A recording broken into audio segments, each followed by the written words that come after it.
बघता क्षणी तोंडात टाकावेसे वाटतील इतके छान असे इथे मी आज रव्याचे लाडू बनवून तयार केलेले आहे. टेक्स्चर बघा किती सुंदर असं ह्या रव्याच्या लाडूला आलेलं आहे.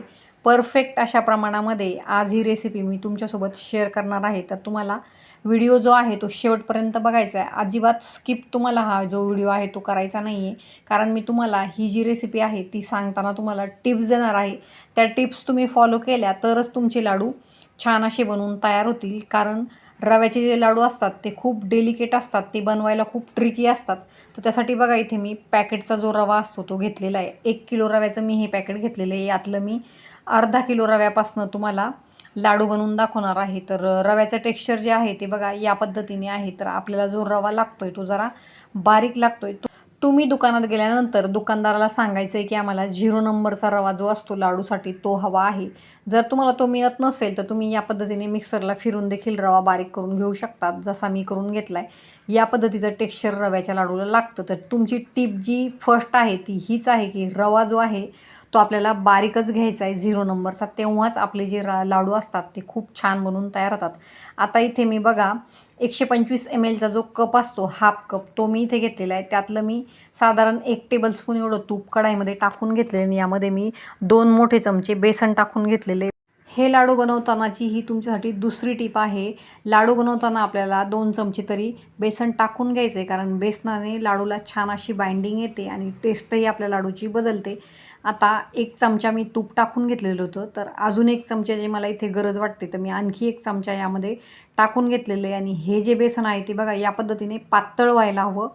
मी ज्या टिप्स सांगते त्या टिप्स तुम्ही व्यवस्थित फॉलो करा आणि रव्याचे लाडू बनवून बघा. बघा तुमचे जे लाडू आहेत ते 100% छान असे बनणार आणि तुम्ही मला कमेंट करून देखील सांगणार की ताई तुम्ही दाखवलेले लाडू खूप छान बनले. बघा या पद्धतीने पातळ असं बेसन व्हायला हवं. म्हणजेच काय तर आपल्याला भरपूर अशा तुपामध्ये हे जे बेसन आहे ते चांगलं लालसर रंगावर एक 5 ते 10 मिनिटांसाठी चांगलं भाजून घ्यायचं आहे. खरपूस असा त्याचा वास येईपर्यंत आपल्याला हे बेसन भाजून घ्यायचं आहे. साईड बाय साईड इथे मी आपण 500 ग्राम रवा घेतलेला आहे तर 250 ग्राम मी ते साखर घेतलेली आणि ती आपल्याला दळून घ्यायची आहे. साखर तुम्ही तुमच्या टेस्टनुसार टाकू शकतात. तुम्ही 200 ग्राम देखील साखर टाकून घेऊ शकतात, तुम्हाला किती गोड हवं त्यानुसार. इथे आपलं जे बेसन आहे ते बघा अगोदरपेक्षा त्याचा कलर चेंज झालेला आहे आणि मस्त असं ते भाजून तयार झालेले आहे. ते मी एका ताटामध्ये काढून घेतलेले. लक्षात ठेवायचं आहे बेसन आपल्याला चांगलं खरपूसच भाजून घ्यायचं नाही, त्याची कच्ची जी चव असते ती लाडवांमध्ये येऊ शकते. आता त्याच कढाईमध्ये मी जे अर्धा कप तूप घेतलेलं होतं तेच तूप मी यामध्ये टाकून घेणार आहे. तूप आपल्याला एकदम टाकायचं नाही, थोडं थोडं करून आपल्याला गरजेनुसार यात तूप ॲड करायचं आहे. तर बघा आता थोडं थोडं तूप टाकून हा जो रवा आहे तो मी मंद आचेवर भाजून घेणार आहे. आता ते उरलेलं जे तूप होतं ते पूर्ण मी हाफ कप यात टाकून दिलेले आहे. हा जो रवा आहे तो मी चांगला 20 ते 25 मिनटासाठी मंद आचेवर भाजून घेणार आहे. लक्षात ठेवायचं आहे रव्याचा कलर आपल्याला जास्त चेंज होऊ द्यायचा नाही, कंटिन्युअसली आपल्याला तो हलवत राहायचा आहे आणि रवा आपल्याला खरपूस असा भाजून घ्यायचा आहे. भाजल्यानंतर आपोआपच त्याचा एक छानसा स्मेल येतो. आता ते अर्धा कप जे तूप होतं ते मी पूर्ण टाकून घेतलेलं आहे आणि आता मी पुन्हा 1 टेबलस्पून इतकं तूप यात टाकलेलं आहे. बघा टोटल मी इथे हाफ कप आणि वरती 1 टेबलस्पून इतकं तूप टाकून घेतलेलं आहे. एवढं तूप आपल्याला लाडवाला पुरेसं होतं.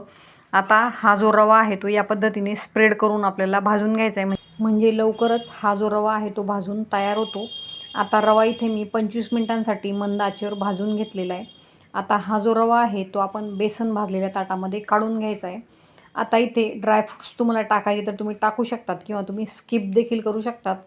तशी या लाडूंमध्ये ड्रायफ्रूटची काहीही गरज नसते, परंतु ते छान असे दिसावे म्हणून मग आपण ते थोडेसे टाकून घेणार आहोत. तर मी ते बदाम घेतलेले आणि ते मी कट करून घेतलेले. आता मी जी साखर बारीक करून घेतली होती ती या गरम रव्यामध्ये आपल्याला पटकन मिक्स करायची आहे. रव्याचे जे लाडू असतात ते आपल्याला पटापट गरम असतानाच वळून घ्यायचे असतात.